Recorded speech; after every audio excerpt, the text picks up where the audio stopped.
Every summer for 9 years, my parents sent me to my aunt's so my brother could have family vacations. The day I got my diploma, I was already unpacked in another state. They just didn't know which one. It took them 4 years to find me. I was 8 the first time my parents dropped me off at Aunt Linda's for the summer. They told me it was going to be awesome. Aunt Linda had a bookstore, a big backyard, a cat named Colonel Mustard. They made it sound like I'd won some kind of prize. Tyler got in the car with them. I stood on Aunt Linda's porch with my duffel bag and watched them pull out of the driveway. My mom waved from the passenger seat. Tyler didn't even look up from his Game Boy. That was the summer they went to Myrtle Beach. I didn't know that at the time, obviously. I was 8. I thought maybe they had work stuff, or Tyler had some kind of camp, or there was a reason I couldn't go that made sense to adults. Aunt Linda was great. She let me eat cereal for dinner. She taught me how to play chess, and she never once made me feel like I was in the way. I had a good summer. I didn't ask questions. The next year, same thing. Mom called in early June and said, "Guess what, buddy? You get to spend the summer at Aunt Linda's again." Like I was the lucky one. Like they were doing me a favor. That summer they went to Outer Banks. I found out later from a cousin who mentioned it at Thanksgiving like everyone already knew. Nobody told me. Nobody thought to. Let me give you some context about my family. My dad, Ron, is a regional sales manager for a building materials company. My mom, Cheryl, is the kind of woman who has a Pinterest board for every holiday and cares deeply about what the neighbors think. My brother Tyler is 2 years older than me, and growing up, he was the son that the whole household orbited around. Tyler had ADHD, diagnosed in 2nd grade. And look, I'm not dismissing that. ADHD is real. It's challenging. It requires support. But somewhere along the way, my parents decided that Tyler's needs were the family's needs, and my needs were just optional. Tyler needed structure. Tyler needed attention. Tyler needed activities that kept him engaged. You know what I needed? Apparently, Aunt Linda's spare bedroom and a cat named after a board game character. The thing is, I was easy. I was quiet. I read a lot. I didn't throw fits. Teachers loved me. Babysitters said I was no trouble at all, which my mom repeated like it was a compliment instead of a warning label. And instead of that being a relief, it became a reason to set me aside. I was the kid who didn't need anything, so I stopped getting anything. I remember asking once, maybe I was 9, if I could come on the next trip. My mom patted my head and said, "Oh honey, you'd be so bored. Tyler's activities are really more his speed. You'll have way more fun at Aunt Linda's." And that was the end of the conversation. She didn't even pause. It was like she'd rehearsed the answer before I'd asked the question. By the time I was 10, the pattern was locked in. Every June, I'd pack a bag. Every June, my parents would drive me to Roanoke. Every June, Tyler would get in the car and go somewhere I wasn't invited. I want to be clear, I didn't hate Aunt Linda's. She's the best person in my family, and I mean that without qualification. She runs a used bookstore in downtown Roanoke. She's never been married, and she treats every conversation like it actually matters. She taught me to cook. She introduced me to Kurt Vonnegut when I was probably too young for it, and she never once talked to me like I was a burden. If anything, those summers with her are the reason I turned out okay. But here's the thing about being sent away every summer to someone who loves you. It doesn't cancel out being sent away. Linda could be the greatest human being on the planet, and I'd argue she is, but that doesn't change the fact that my parents chose, 9 years in a row, to have a family vacation without me. I figured it out when I was 12. I'd gotten pretty good with computers by then. Not hacking the Pentagon good, just good enough to be curious. And one afternoon at Aunt Linda's, I was using her desktop to look something up and I saw that she was logged into Facebook. I wasn't snooping, I clicked the wrong tab. But there it was. My mom's profile. A photo album titled Family Trip to Hilton Head, with 2 exclamation points, because one apparently wasn't enough enthusiasm. There were 36 photos. My dad on the beach, Tyler on a jet ski, my mom in a sundress holding a frozen drink. All 3 of them at a seafood restaurant, tanned and smiling. A family of 3. I counted the photos twice.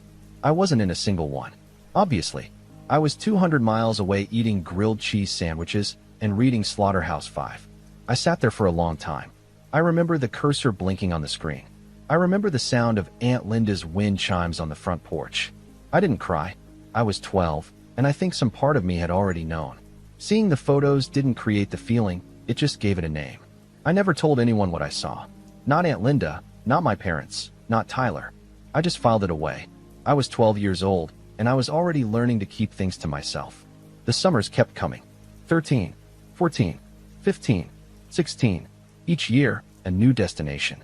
Gulf Shores, Savannah, Key West, Charleston. My mom posted photos every time. Family vacation. Making memories. So blessed. Each album, 3 people. Each summer, I was in Roanoke, shelving books in the used bookstore and pretending I didn't care. I stopped pretending around 14, actually. That was the year I just genuinely stopped caring. Not in the dramatic, slamming doors way. In the quiet way. The way where you realize that the people who are supposed to love you the most have been telling you exactly where you rank for 6 years straight, and fighting it won't change the math. So you stop fighting. You start planning. Here's the part one haven't told you yet. By the time I was 16, I had a plan. By the time I was 17, I had a timeline. And the day I walked across that high school stage and shook the principal's hand, my suitcase was already sitting in a Greyhound bus station locker 45 minutes away. My parents were in the audience. They clapped. They took pictures. My mom posted one to Facebook. So proud of our graduate. And for the first time in 9 years, I was actually in the photo. I smiled for the camera. 12 hours later, I was gone. But I'm getting ahead of myself.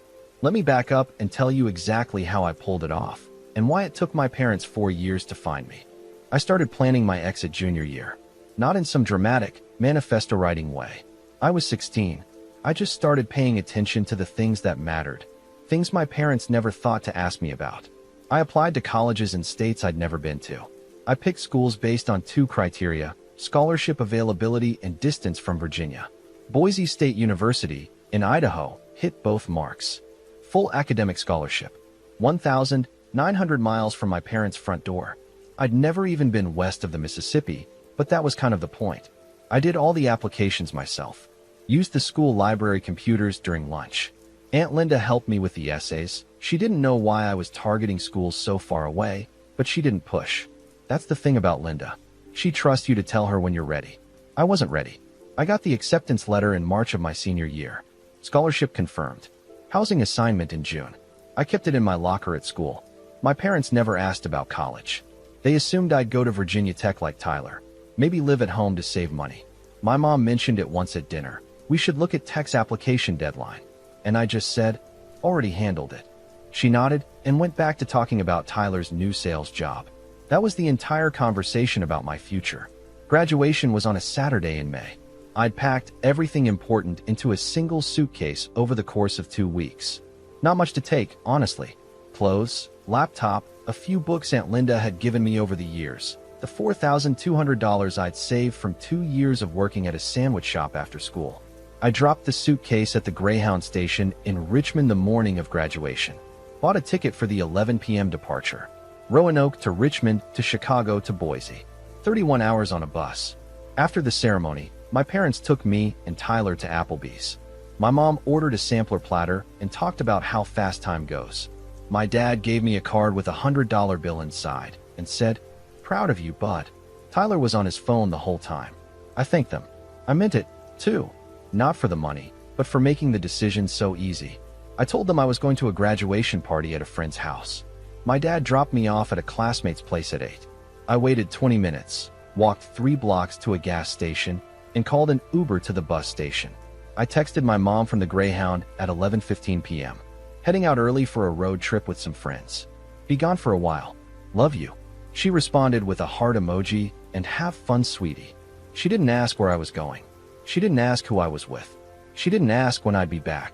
I turned off my phone somewhere around the West Virginia border and didn't turn it back on for 3 weeks. Here's what I found out later, mostly from Aunt Linda, who became my only line back to the family. Week 1, my parents didn't notice anything unusual. They assumed I was off with friends.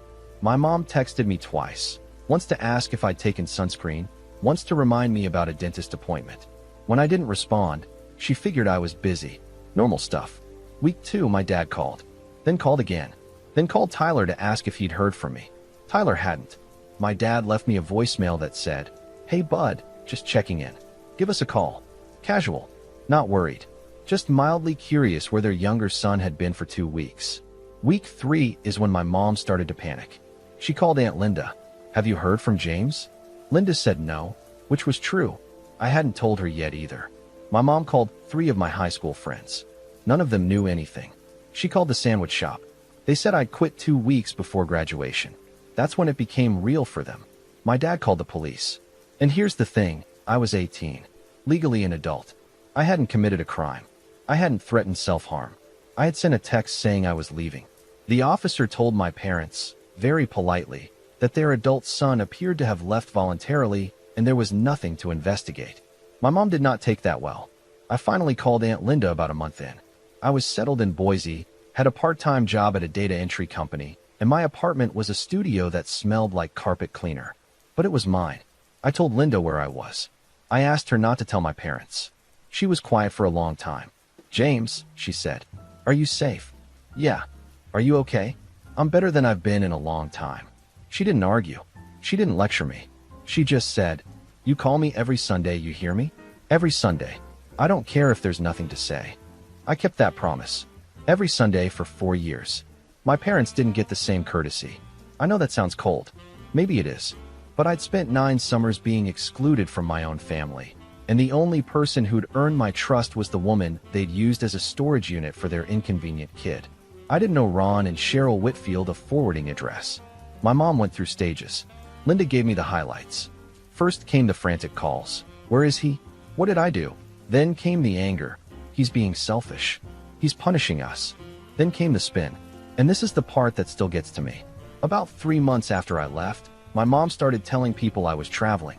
"James is taking some time to find himself," she told the extended family. "He's doing one of those cross-country things. You know how young people are." She made it sound adventurous, aspirational, like I was backpacking through national parks instead of sitting in a studio apartment in Idaho eating ramen and teaching myself Python. She rewrote the story. My disappearance became a gap year. My absence became a lifestyle choice. And the best part? She never once told anyone the truth.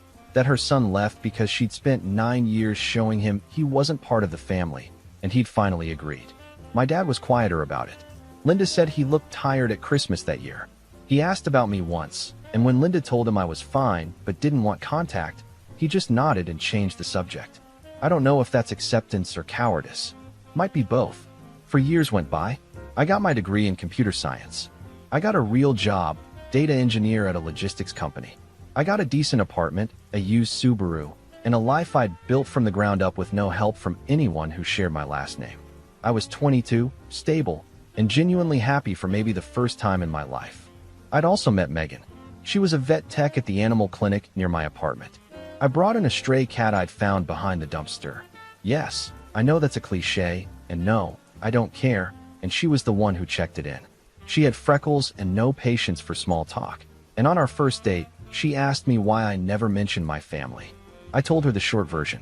She listened, didn't try to fix it, and ordered another beer. That's when I knew she was worth keeping. So there I was, 22, new city, new job, new relationship, new life. For years of silence. For years of freedom. And then one Thursday evening in October, I was sitting in a booth at a restaurant downtown with Megan, and I looked up from my menu, and Tyler was standing in the doorway. He was wearing a conference badge on a lanyard. His company had sent him to Boise for a pharmaceutical sales conference. Of all the cities, of all the restaurants, of all the random, stupid, impossible coincidences, he was staring right at me. And the look on his face, it wasn't angry. It wasn't relieved. It was confused. Like he was seeing a ghost and trying to figure out if ghosts could eat pasta. "James," he said. Megan looked at me. I put down my menu. "Hey, Tyler." Megan told me later that I went completely still for about 10 seconds. She said it was like watching someone switch operating systems. Tyler walked over to our table. He was doing that thing where you smile, but your eyes aren't committed to it. Half greeting, half apology for existing. He looked good. Tanned. Nice watch. The kind of guy who does well at conferences because people like being around him. "I can't believe. How long have you been?" "Do you live here?" he said, all of it running together. "A while," I said. He looked at Megan. Megan looked at me. I did the introductions because I was raised by Aunt Linda, and she taught me manners even when they're inconvenient. "Tyler, this is Megan." "Megan, this is my brother." Megan shook his hand and didn't flinch. I told her about Tyler. She knew the whole story, but she also understood, instinctively, that this wasn't her moment to react. She just said, "Nice to meet you," and sipped her water. Tyler stood there for a beat too long, then said, "Can we talk?" "Not right now, but maybe. Are you free tomorrow?" Every instinct told me to say no. For years of carefully constructed distance, for years of peace, for years of not having to perform the role of grateful second son, all of it was sitting in my chest like a fist. But I looked at Tyler, and I saw something I hadn't expected. He looked shaken, not performatively shaken, genuinely rattled. "Tomorrow's fine," I said. "There's a coffee shop on 8th Street. Dawson's. I'll be there at 10. He nodded about 4 times too many and left. Megan waited until he was out the door before she said anything. "You okay?" "Honestly, no idea." She reached across the table and stole one of my fries. "Well, when you figure it out, let me know." Tyler showed up at Dawson's the next morning 15 minutes early. I know because I was watching from across the street. Old habits. I went in at exactly 10 and sat down across from him. He'd already ordered me a black coffee, which was either a good guess or something he actually remembered about me. I didn't ask which. For the first few minutes, we talked about nothing. His job, the conference, how weird Boise weather is in October. We were circling the thing neither of us wanted to say first. Finally, he put his hands flat on the table and said it. "James, why did you leave?" And here's where I have to be honest with you, because I've spent years going over this conversation in my head, and I still don't know if I handled it right. I could have given him the diplomatic answer, the clean one. I just needed space. I could have kept the wall up, given him nothing, protected the life I'd built by refusing to let anyone from my old one touch it. But something about the way he asked, not accusatory, not hurt, just genuinely bewildered, made me realize something I hadn't considered. Tyler didn't know. Not really. Not the way I knew. He'd grown up in the same house, eaten at the same table, ridden in the same car, and somehow, genuinely, he had never looked in the rearview mirror and noticed the empty seat. So I told him, plainly, no drama, no speeches. I told him about the summers. 9 of them. I told him about being dropped at Aunt Linda's every June while they packed the car for the beach. I told him about the Facebook photos, family trip to Hilton Head, 36 pictures, 3 people. I told him about the graduation text and the Greyhound station and the 31 hours on a bus to a state where nobody knew my name. Tyler stared at me the way you stare at someone who just told you the sky's been green this whole time and you never looked up. "I thought you liked going to Aunt Linda's," he said. I let that sentence sit there for a second.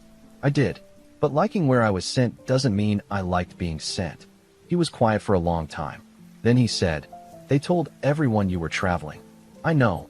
Like, they told Grandma you were doing some kind of gap year thing. Mom made it sound cool. She said you were finding yourself." "Yeah, she found a story that made her look good and ran with it. That's kind of her specialty." Tyler rubbed his face with both hands. "I didn't know, James. I swear, I didn't know it was like that for you."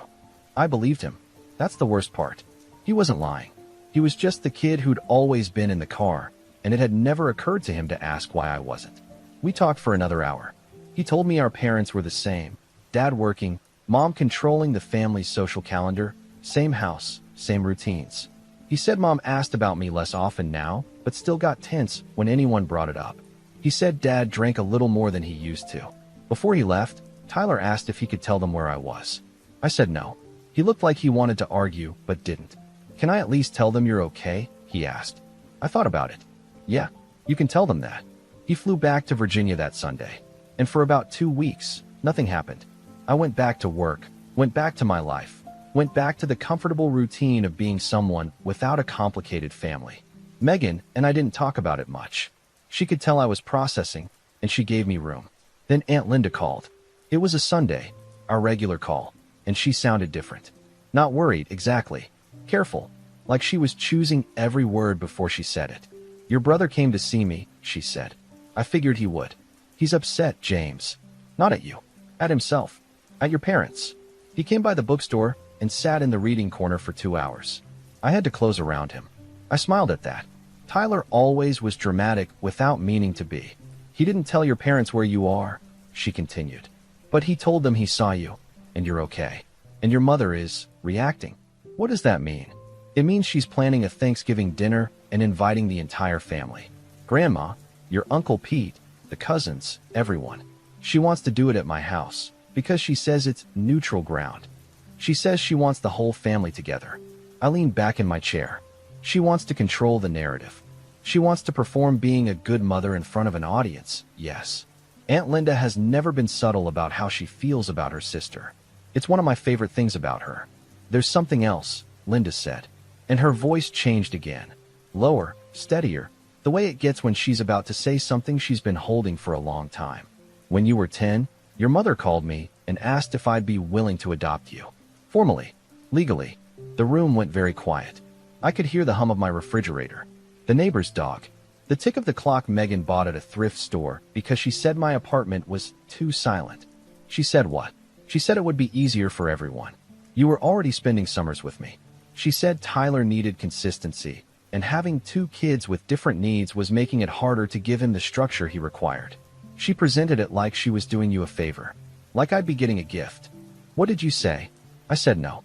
I told her she was his mother and she didn't get to hand him off because it was inconvenient. I told her if she ever brought it up again, I'd tell your father. Did Dad know?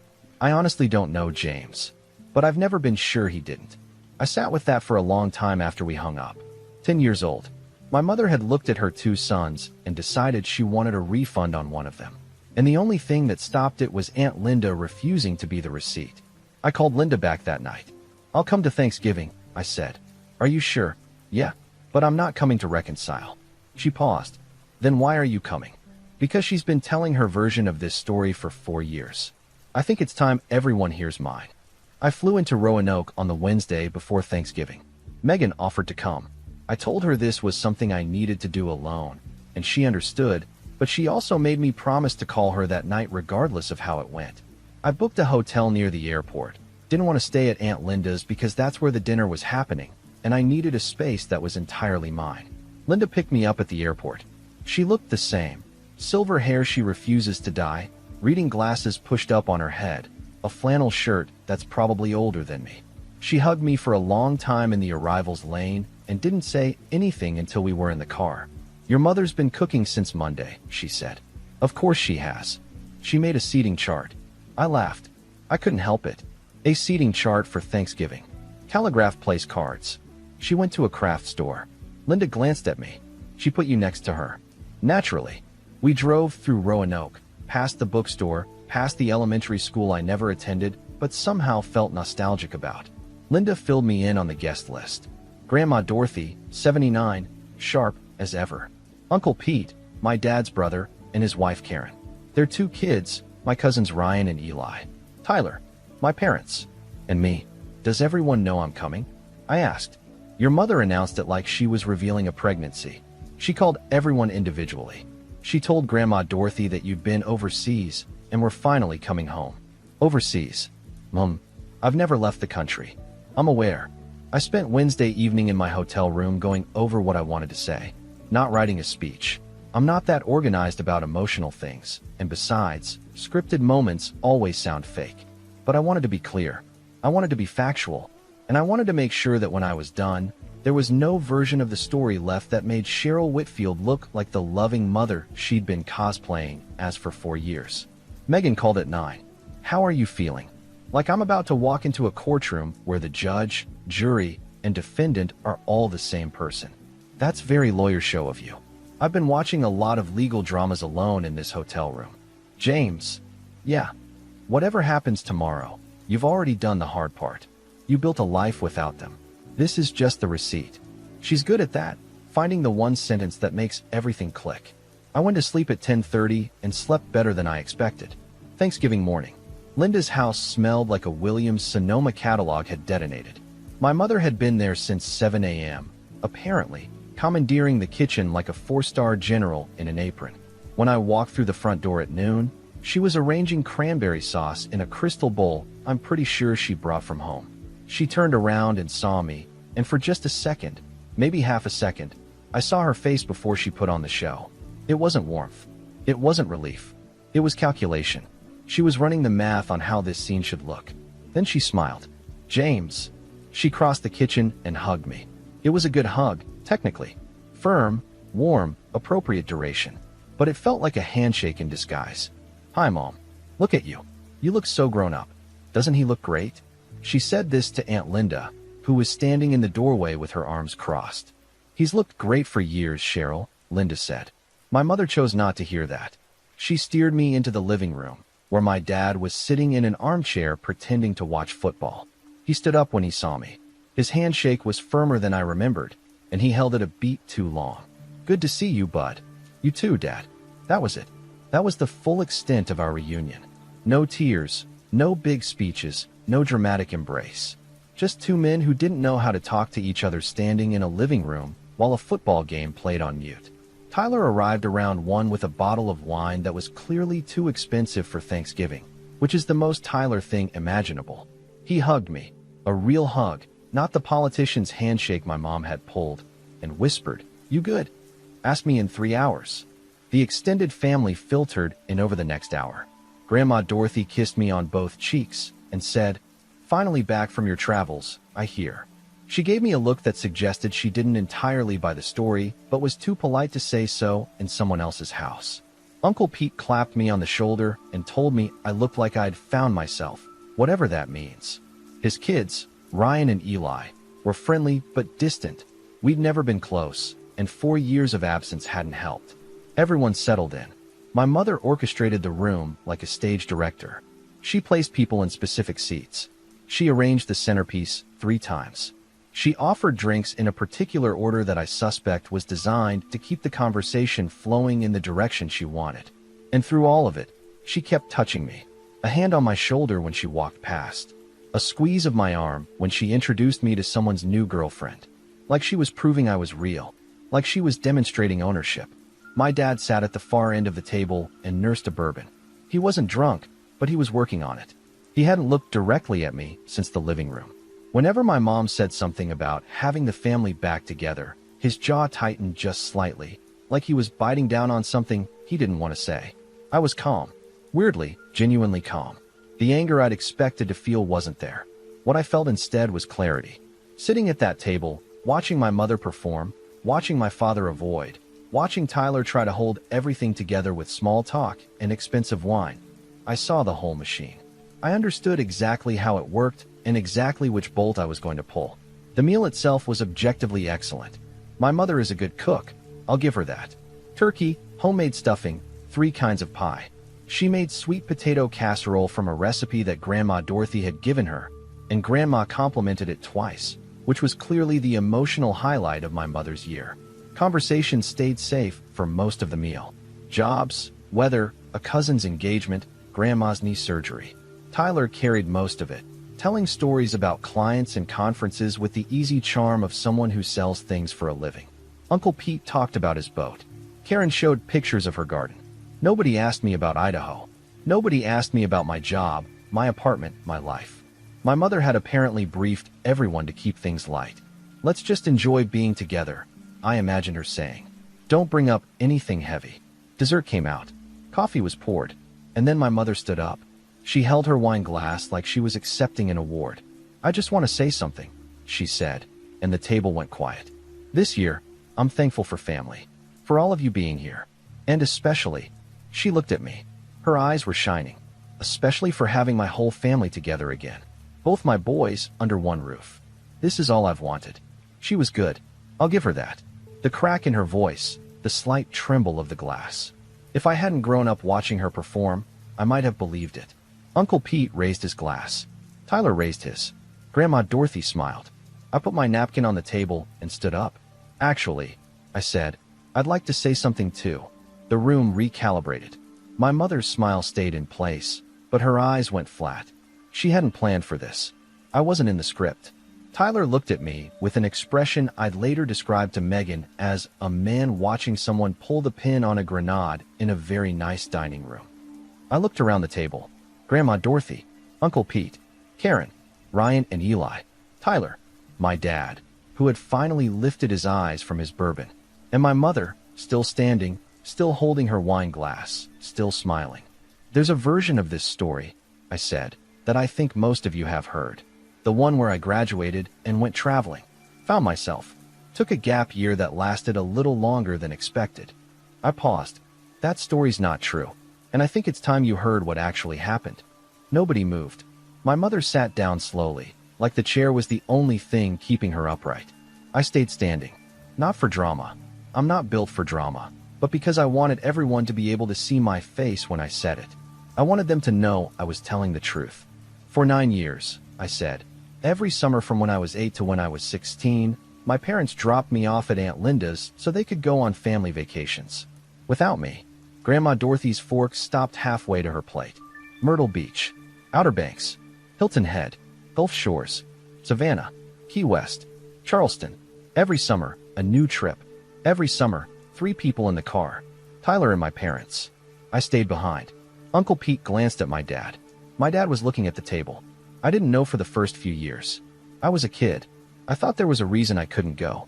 When I was 12, I found my mom's Facebook photos. An album called Family Trip to Hilton Head. 36 pictures. 3 people. 0 explanation. My mother opened her mouth. I kept going. I never said anything. I never complained.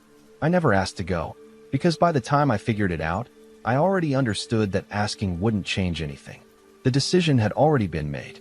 Tyler needed attention. Tyler needed structure. Tyler needed the trips. I needed Aunt Linda's spare bedroom. Tyler was looking at his hands.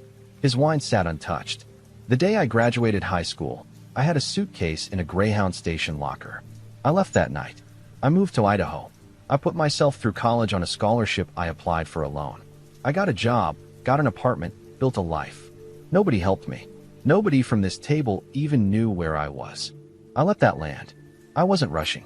For 4 years I'd said nothing, and now I had a room full of people who were going to hear all of it. And while I was gone, I continued. My mother told all of you that I was traveling, finding myself, taking a gap year. I looked at Grandma Dorothy. Did she tell you I was overseas? Grandma's face had gone tight. She nodded once. I've never left the country. I was in Boise, Idaho, working a data entry job and eating ramen in a studio apartment. I wasn't finding myself. I'd already found myself. I just needed to get away from the people who never bothered to look. James. My mother's voice was strained. This isn't the time or the place. When was the time, Mom? When was the place? Because I spent 9 summers waiting for you to pick one, and you never did. She closed her mouth. Her hands were shaking. Not from guilt. I knew my mother well enough to know the difference. She was shaking because the room was watching, and the room was the only audience she'd ever cared about. There's one more thing, I said. When I was 10, my mother called Aunt Linda and asked her to adopt me. That one hit different. Uncle Pete's head turned sharply. Karen put her hand over her mouth. Even Tyler looked up. She said it would be easier. She said having 2 kids with different needs was too hard. She wanted Linda to take me permanently so she could focus on Tyler. Linda said no. I looked at Aunt Linda. She was sitting at the end of the table with her hands folded, her expression steady. She'd known this moment was coming. She gave me the smallest nod. Linda is the reason I still have any connection to this family at all. She's the reason I know how to cook, how to read, how to sit with someone without needing to fill the silence. She did the job you gave up on, Mom. And she did it without ever making me feel like I was a burden. My mother was crying now. Real tears, which surprised me. But the first thing she said confirmed that the tears weren't about me. You're making me look terrible in front of everyone, she said. The room absorbed that sentence like a sponge absorbing bleach. Even my dad flinched. Cheryl, Grandma Dorothy said quietly. She didn't add anything. She didn't need to. The name alone carried 30 years of a mother's authority, and my grandmother's face said everything her voice didn't. Uncle Pete leaned forward. Ron, did you know about the adoption thing? My dad looked like a man who'd been hoping the floor would open up. He rubbed his face with one hand. Linda mentioned it once. I thought she was exaggerating. I've never exaggerated a thing in my life, Ron, and you know it, Linda said. My dad didn't respond. He just sat there, diminished, holding his empty bourbon glass like it might save him from having to speak. Tyler spoke next. His voice was rough. I didn't know about any of it. I should have, and I didn't, and I'm sorry. I looked at my brother. I believe you, Tyler. That's not your fault. You were a kid. So were you. Yeah, I was. The silence after that was long. Ryan and Eli looked like they wanted to be anywhere else. Grandma Dorothy was watching my mother with an expression I'd never seen before. Not anger, not disappointment, something older than both. I sat down. My mother went to the kitchen and didn't come back for 20 minutes. When she did, Her makeup was fixed. She started clearing plates without looking at anyone. The meal was over in every way that mattered. I left Aunt Linda's house around 7. Tyler walked me to my rental car. We stood in the driveway in the cold, breathing visible air, not talking. Then he said, "What happens now?" "I go back to Boise. You go back to Virginia. We figure out the rest as it comes." "Can I call you?" "Yeah, you can call me." He hugged me. It was awkward and sincere, and about 3 seconds longer than either of us was comfortable with. Then he went back inside, and I drove to my hotel and called Megan. "How'd it go?" she asked. "I think I just detonated a 20-year family secret at Thanksgiving dinner." "Good. Was the turkey at least decent?" "It was actually really good." "Typical. That was 5 months ago. Here's where everything landed. My mother hasn't spoken to me directly since Thanksgiving. She's spoken about me extensively. Linda says Cheryl's been doing a reputation rehabilitation tour, telling people I said some hurtful things and had a hard time adjusting. She's not denying the facts anymore. She's just reframing them. Parenting is complicated. We always loved both our boys equally. She hasn't apologized. I don't think she will.